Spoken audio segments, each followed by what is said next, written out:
মা হালেমা রাদিয়াল্লাহু তাআলা আনহা আপনার তায়েফ বাড়ি সাদ বংশের মহিলা। উনি গরিব মানুষ ছিলেন, বাড়িতে ঠিক মতো খাওয়া দাওয়া হতো না, 3 দিন ধরে না খেয়ে আছেন। আর ওনার কোলে একটা ছোট্ট বাচ্চা আছে। রাতের বেলায় আল্লাহর কাছে দোয়া করে, আল্লাহ গো তুমি আমাকে কোনো খাবারের ব্যবস্থা করে দাও, একটু কোনো রুজি রুটির ব্যবস্থা করে দাও। আমি হালেমা 3 দিন ধরে না খেয়ে আছি। 3 দিন ধরে না খেয়ে থাকার কারণে আমার স্তনে একটু দুগ্ধ নাই। আমার ছেলেটা না খেয়ে কান্না করছে, আমি সহ্য করতে পারছি না। আমি মা, আমার মনে আর যেন সহে না। আমার মা হালিমাতুস সাদিয়া রাদিয়াল্লাহু তাআলা আনহা যেন আল্লাহর কাছে কাঁদে। সুবহানাল্লাহ। হালিমা রাদিয়াল্লাহু তাআলা আনহা উনি আপনার করলেন কি, উনি জঙ্গলে চলে গেলেন। জঙ্গলে গিয়ে দেখছে যে আমি একটা পাতা চিবিয়ে খাবো আর আমার ভোগটাকে মিটিয়ে নেব। কিন্তু মুসলমান ওই সময়ে ওই তায়েফের অবস্থা খারাপ থাকার কারণে জঙ্গলের গাছগুলো শুকিয়ে কাঠ হয়ে গেছে, একটাও আপনার রস নাই, কোনো পাতা নাই। আমার হালিমা রাদিয়াল্লাহু তাআলা আনহা কি করলেন, বাড়িতে চলে আসলেন। বাড়িতে আসার পরে কিছু মহিলারা আসলো, বলে হালেমা তুমি একটু শোনো, আমরা সবাই মক্কা নগরে যাচ্ছি বাচ্চার জন্য। শুনেছি এই বছর মক্কা নগরে নাকি অনেক বাচ্চা জন্মগ্রহণ করেছে, অনেক বাচ্চা দুনিয়াতে এসেছে। হালেমা তুমিও নাকি যাবে আমাদের সাথে?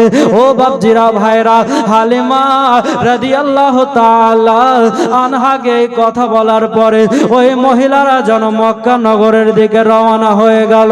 আমার হালিমা রাদিয়াল্লাহু তাআলা আনহা দেখে যে আমার বাড়িতে একটা উট আছে, বাড়িতে উটটা আছে, উটটা চলতে পারে না, উটটা হাঁটতে পারে না।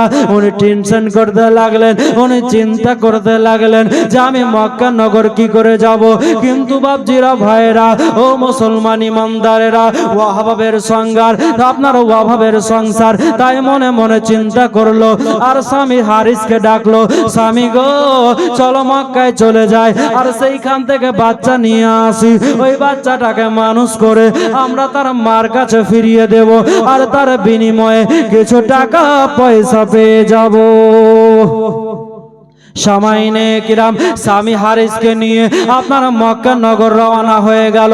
মক্কা নগরে যেতে যেতে আপনার চিন্তা করতে লাগলো যে সমস্ত দাইমারা পৌঁছে গেছে, আমার নরমাল সাওয়ারির জন্য, আমার দুর্বল সাওয়ারির জন্য আমি এগোতে পারলাম না। সবাই আগে পৌঁছে গেল। আমি যখন মক্কা নগরে পৌঁছালাম, কাবা শরীফ তওয়াফ করতে লাগলাম, বাচ্চার সন্ধানে বেরিয়ে গেলাম। মুসলমান ও বাপজিরা ভাই, বাচ্চার সন্ধান করতে করতে সবার কাছে গিয়ে দেখে বাচ্চা নাই, বাচ্চা নিয়ে চলে গেছে, একটাও বাচ্চা নাই। ও মুসলমান বাপজিরা, আমার নবী মুস্তাফার কাছে সমস্ত দাইমারা আসলো। আসার পরে দেখছে এত সুন্দর চেহারাওয়ালা ছেলে, এত সুন্দর দেখতে, আমরা এই ছেলেটাকে নিয়ে যাব। কিন্তু বেরাদার যেমনই শুনে নিচ্ছে তার বাপ নাই, তার বাপ ইন্তেকাল হয়ে গেছে। আমার নবীকে আর কেউ জানো নাই না, মায়ের কোলে ফিরিয়ে দিল। আমার হালিমা রাদিয়াল্লাহু তাআলা আনহা সমস্ত মক্কা নগরে ঘুরে একটাও বাচ্চা পেল না। শেষমেশ আমার নবীর কাছে আসলো। আসার পরে স্বামীকে বলে, স্বামী গো খালি হাতে ফিরিয়ে যাওয়ার চাইতে এই বাচ্চাটাকে আমরা নিয়ে নিই আর এই বাচ্চাটাকে লালন পালন করি, চলেন আমরা নিয়ে যাই। ও মুসলমান ইমানদার, আমার নবী মুস্তাফাকে হালিমা নিয়ে নিলেন, খিমার মধ্যে রাখলেন। খিমার মধ্যে রাখার পরে আল্লাহর করুণা হলো আমার নবী মুস্তাফা যেমনে মা হালিমার কোলে চলে আসলো, যেমনে মা হালিমার কোলে আসলো।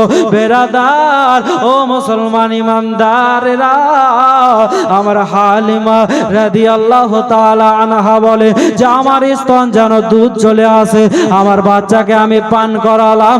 আর খিমার মধ্যে দেখলাম যে আমাদের যে সাওয়ারিটা ছিল, যে উটটা ছিল, ওই উটের স্তনে দুধ চলে আসছে। ও মুসলমান ইমানদার, ও বাপজিরা, ভাইরা, আমার হালিমাতুস সাদিয়া রাদিয়াল্লাহু তাআলা আনহা বলে যে আমি দেখতে পাই যেন সমস্ত কিছু যেন আমার বরকতে চলে আসে। পরের দিন সকাল বেলাতে যখন আমার মা হালিমাতুস সাদিয়া আমার নবীকে নিয়ে যে শহরখানা যাবে, যে গ্রামটা যাবে, ওই শহরের নাম হলো তায়েফ। ওই তায়েফের মাটিতে আমার নবী মুস্তাফা যাবে। ও বাপজিরা, ভাইরা, আমার নবী মুস্তাফা যেমন সাওয়ারিতে বসা, সাওয়ারি এত জোরে দৌড়তে লাগলো, এত জোরে হাঁটতে লাগলো, আমার মা হালিমার সঙ্গিনীদেরকে আগে ফেলে আগে যেন বের হয়ে গেল। ও বাপজিরা, ভাইরা, এই সমস্ত দেখে হযরতে হালিমাতুস সাদিয়ার আপনারা পাড়া প্রতিবেশীরা জিজ্ঞাসা করতে লাগলো, হালিমা তুমি যে উটটাতে এসেছিলে ওই উটটা তো দুর্বল ছিল, আজকে কেন এত জোরে ছুটে যায় বলো? ও বাপজিরা, ভাইরা, ও মুসলমান ইমানদারেরা, আমার হালিমা ওই উট বলে, ও আমার হালিমার বান্ধবীরা শোনো, ও হালিমার সঙ্গিনীরা শোনো, আমি ওই সাওয়ারি আছি যে সাওয়ারি আসার সময় মক্কা আসতে পারছিলাম না, তবে আজ এত কেন শক্তি পায়, এত কেন ক্ষমতা পাই? শোনো, আমার পিঠে যে বাচ্চাটা বসে আছে, আমার পিঠে যে ছেলেটা বসে আছে, এ কোনো সাধারণ বাচ্চা নয়, এ কোনো যেমন তেমন বাচ্চা নয়, এ হলো রহমাতাল লিল আলামিন নবী, নূরের নবী, হাবিবে কিরদেগার, নায়েবে পরওয়ারদিগার আমার কোলে বসে আছে। তাই আমি তোমাদেরকে পিছে রেখে আগে বের হয়ে গেলাম।